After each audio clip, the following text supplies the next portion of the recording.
and welcome to Millennium News Hour. I am Tanziba Naurin. In today's bulletin, we will get you detailed news from across the nation and the world.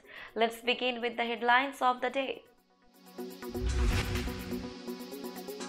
Ukraine to strengthen armed forces, US says will provide air defense.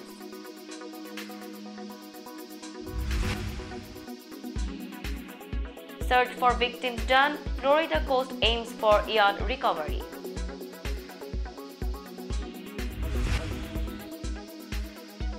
Racist remarks spotlight rivalry between LA Latinos blacks.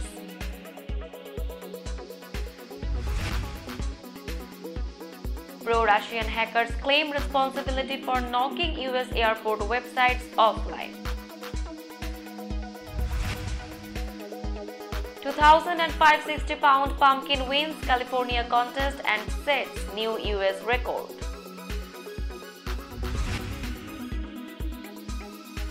Supreme Court rejects appeal from Dylan Roof, who killed 9.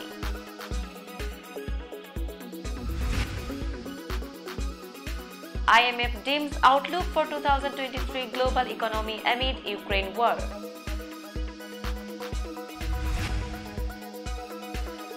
Harris in late-night TV gig pushes voting, laments no emojis.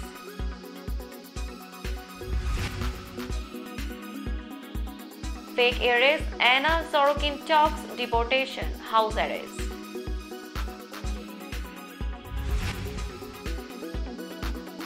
Missiles hit Ukrainian city, alarms elsewhere, keep up fear.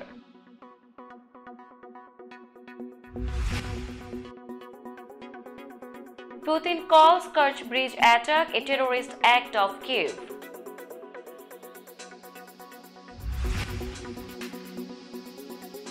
Putin hosts United Arab Emirates leader for economic talks.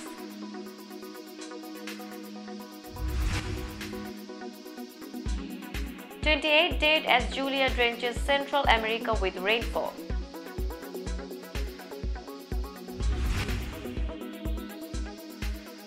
Malaysia's Mahathir, 97 years old, to run in general elections.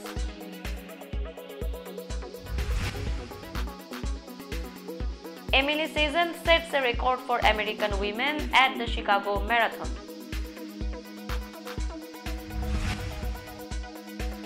And clubs invited to get FIFA money from 209 million World Cup fund.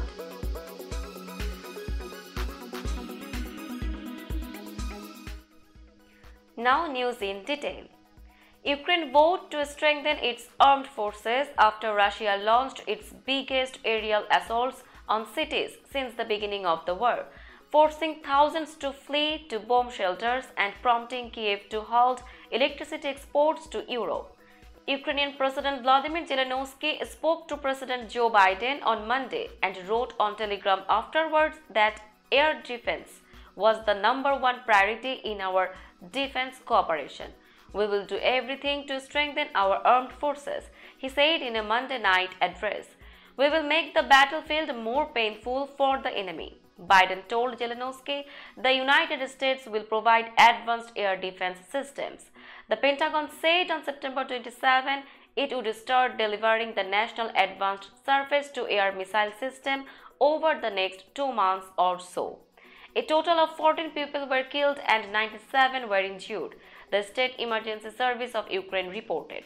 The rush hour attacks were deliberately timed to kill people and knock out Ukraine's power grid, according to Zelensky. An army of 42,000 utility workers has restored electricity to more than 2.5 million businesses and homes in Florida since Hurricane Ian's onslaught. Yet turning on the lights in a wrecked mobile home that's likely beyond repair and reeks of dried river mud and mold isn't much solace to people who lost a lifetime of work in a few hours of wind, rain and rising seawater.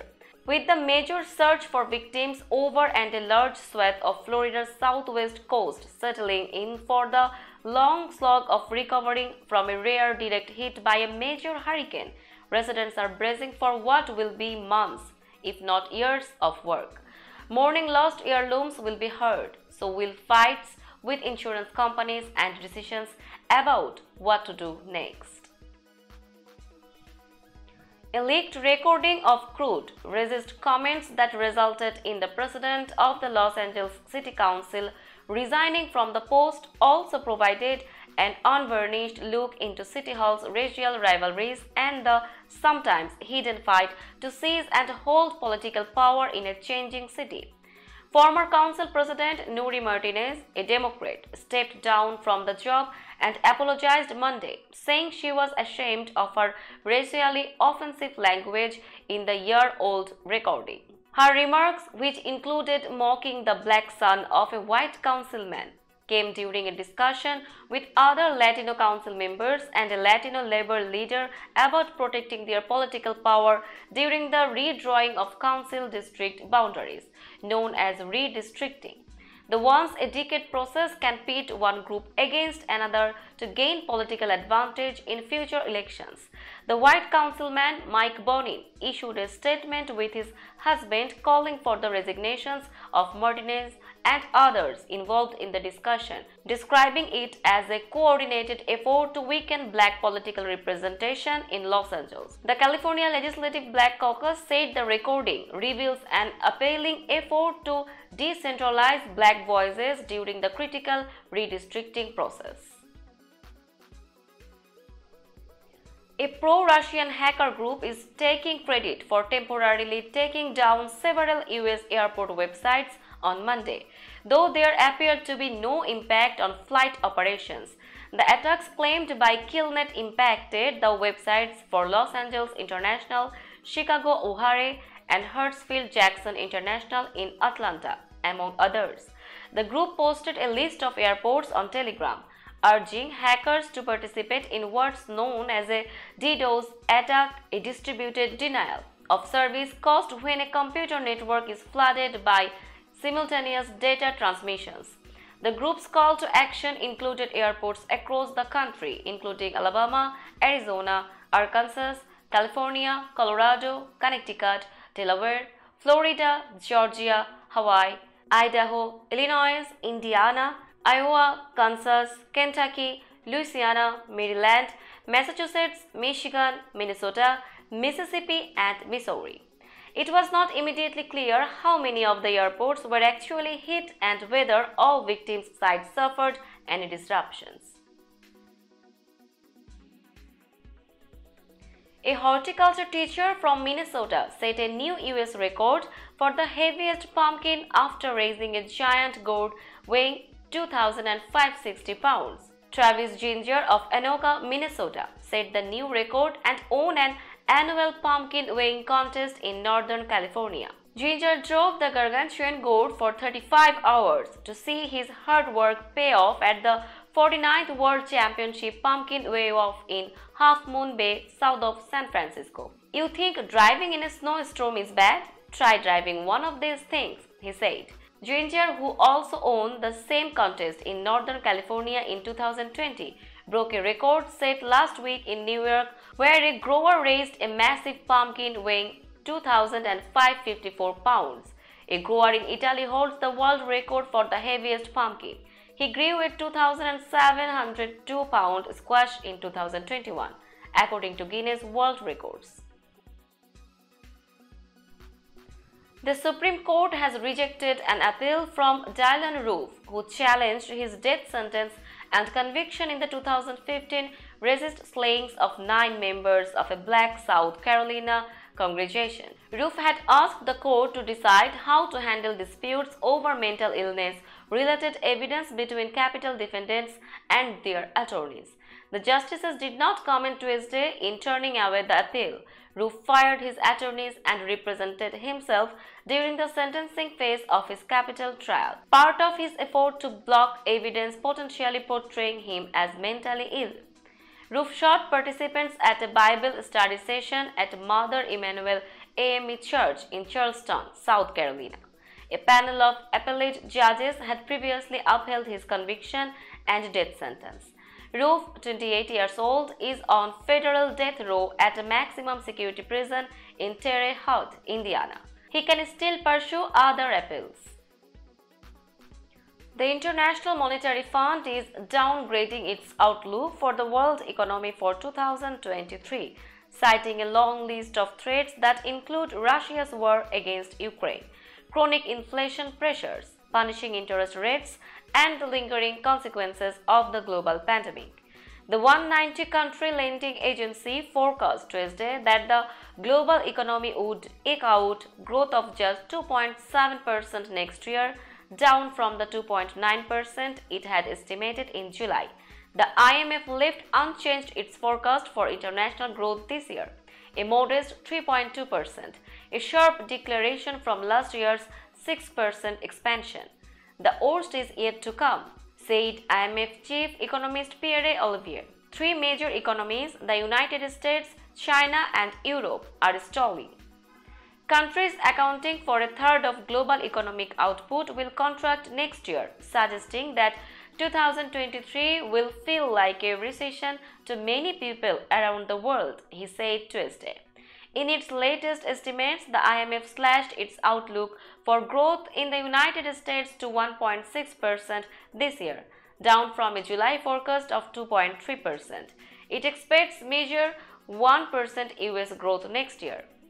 The fund foresees China's economy growing just 3.2% this year, down drastically from 8.1% last year.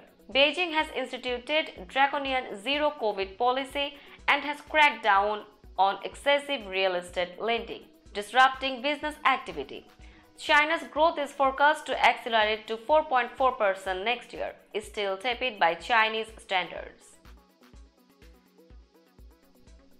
Kamala Harris used her first late-night network TV appearance since becoming vice president to reflect on how her life has changed since she got the job, including a shortage of emojis, and to talk up the need to vote in the midterm elections.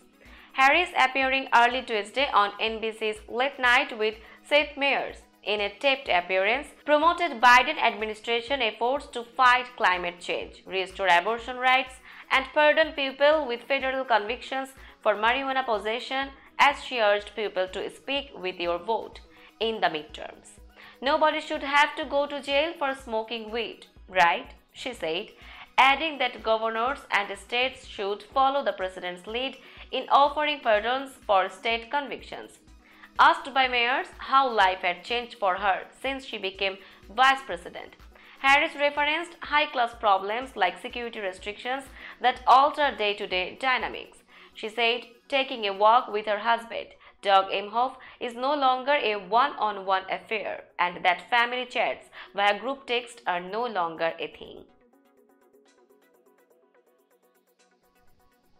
Convicted swindler Anna Sorokin spoke to the New York Times about how important it is to her to remain in New York despite risks of deportation. Sorokin's case became the basis for the series Inventing Anna on Netflix. She was released Friday from US immigration custody to house arrest. She told the Times she would feel like she was running from something if she were to let herself be deported to Germany. Letting them deport me would have been like a sign of capitulation, confirmation of this perception of me as this shallow person who only cares about obscene wealth, and that's just not the reality, Sorokin told the Times late Friday night. Last week, an immigration judge cleared the way for Sorokin, 31 years old, to be released to home confinement while the deportation fight plays out. Now she is wearing an ankle monitor after posting a $10,000 bond. Sorokin for years used the name Anna Delvey to pass herself off as the wealthy daughter of a German diplomat and lied about having a $67 million bankroll overseas to create the impression that she could cover her debts, prosecutors said. After serving 3 years in prison for conning $275,000 from banks, hotels, and rich New Yorkers to finance her luxurious lifestyle, Sorokin was detained by immigration authorities last year, who argued she had overstayed her visa and must return to Germany, where she is a citizen. When asked about what she plans to do now, Sorokin told the Times she is working on her own podcast, which hasn't come to fruition yet, and that she wants to work on criminal justice reform to highlight the struggles of other young women. Now it's time for global updates. A new round of missile attacks struck the southern Ukrainian city of Zaporizhia Tuesday, as the death toll from the previous day's widespread Russian missile barrage across Ukraine rose to 19. Missiles struck a school, a medical facility, and residential buildings in Zaporizhia, City Council Secretary Anatoly Kurtiv said. The State Emergency Service said 12 S-300 missiles slammed into public facilities, setting off a large fire in the area. One person was killed. The S-300 was originally designed as a long-range surface-to-air missile. Russia has increasingly resorted to using repurposed versions of the weapon to strike targets on the ground. The morning's air raid warnings extended throughout the country, sending some residents back into shelters after months of relative calm in the capital and many other cities. That earlier lull had led many Ukrainians to ignore the regular sirens, but Monday's attacks gave them new urgency. Beside the usual sirens, residents in the capital, Kiev, were jolted early Tuesday by a new type of loud alarm that blared automatically from mobile phones. The caustic-sounding alert was accompanied by a text warning of the possibility of missile strikes. The State Emergency Service said 19 people died and 105 people were wounded in Monday's missile strikes that targeted critical infrastructure facilities in Kiev and 12 other regions. More than 300 cities and towns were without power, from the Ukrainian capital all the way to Lviv on the border with Poland. Many of the attacks occurred far from the war's front lines. Russian President Vladimir Putin on Sunday called the attack that damaged the huge bridge connecting Russia to its annexed territory of Crimea a terrorist act masterminded by Ukrainian Special Services. The Kerch Bridge, which holds important strategic and symbolic value to Russia in its faltering war in Ukraine, was hit a day earlier by what Moscow has said was a truck bomb. Road and rail traffic on the bridge were temporarily halted, damaging a vital supply route for the Kremlin's forces. There is no doubt it was a terrorist act directed at the destruction of critically important civilian infrastructure of the Russian Federation, Putin said during a meeting with the chairman of Russia's investigative committee, Alexander Bastrykin, and the authors, perpetrators, and those who ordered it are the special services of Ukraine. Bastrykin said Ukrainian special services and citizens of Russia and other countries took part in the attack. He said a criminal investigation had been launched into an act of terror.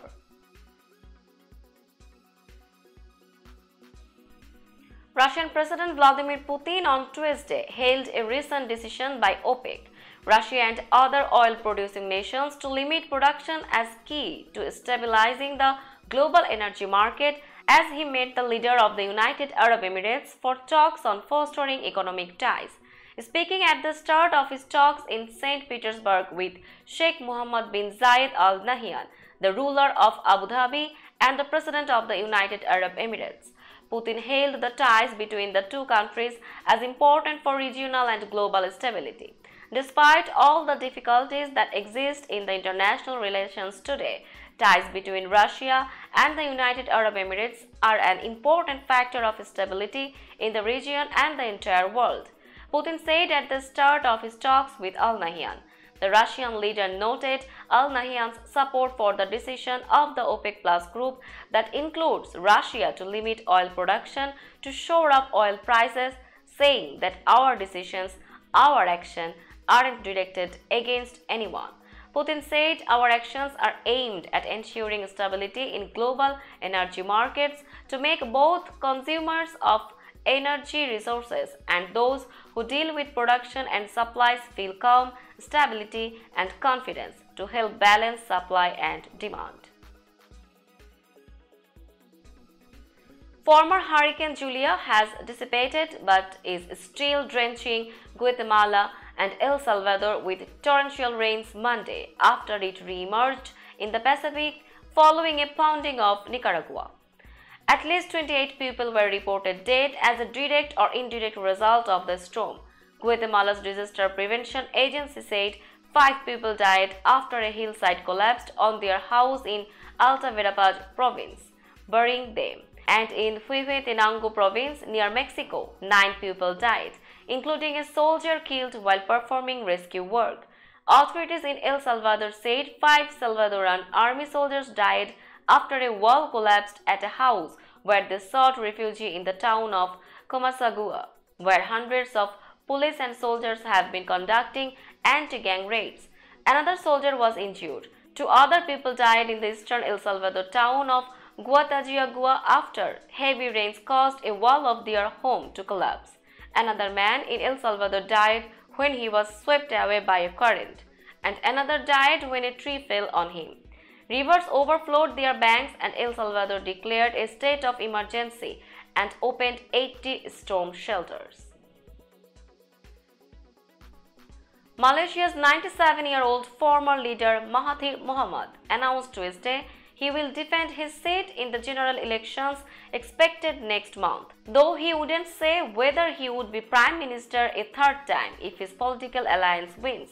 We have not decided who will be Prime Minister because the Prime Minister candidate is only relevant if we win, Mahathir told a news conference.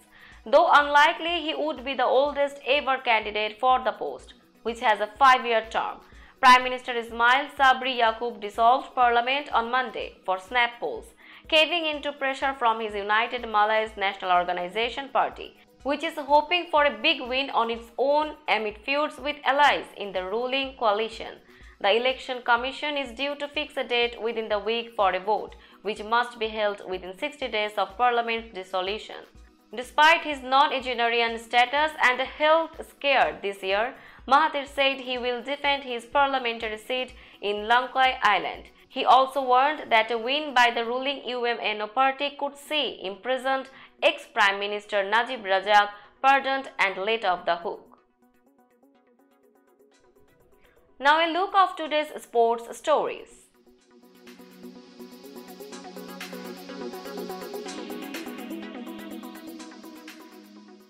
Kenyan runners Benson Kipruto and Ruth Chepngetich won the Bank of America's Chicago Marathon on Sunday, while Emily Sisson finished second and set a record for an American woman.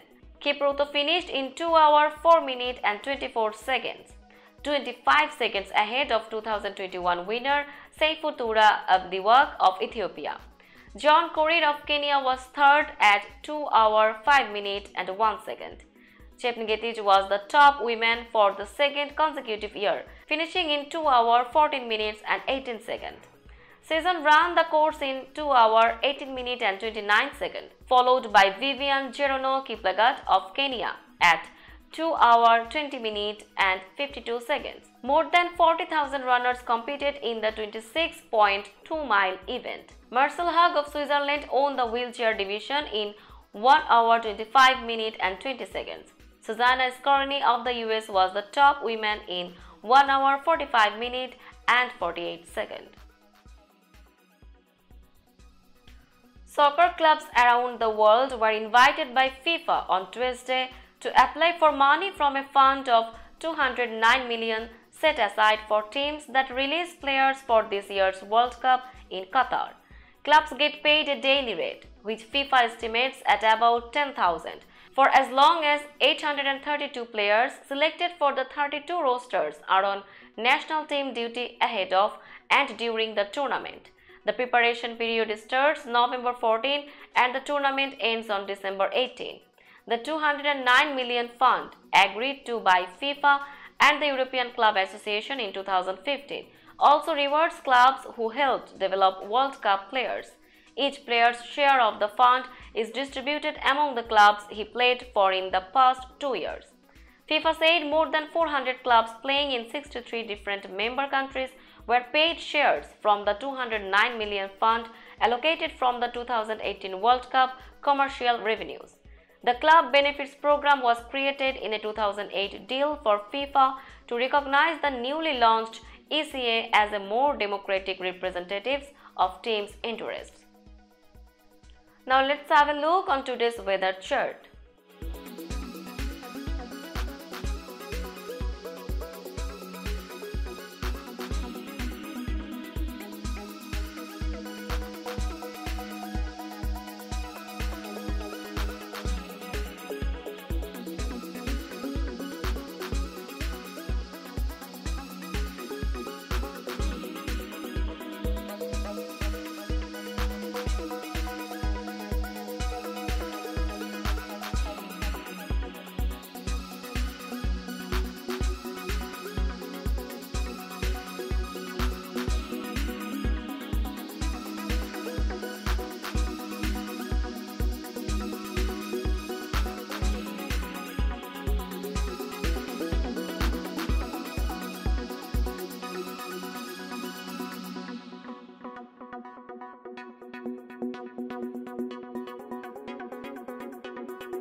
That's all in today's news. Keep watching Millennium News 24 for latest updates.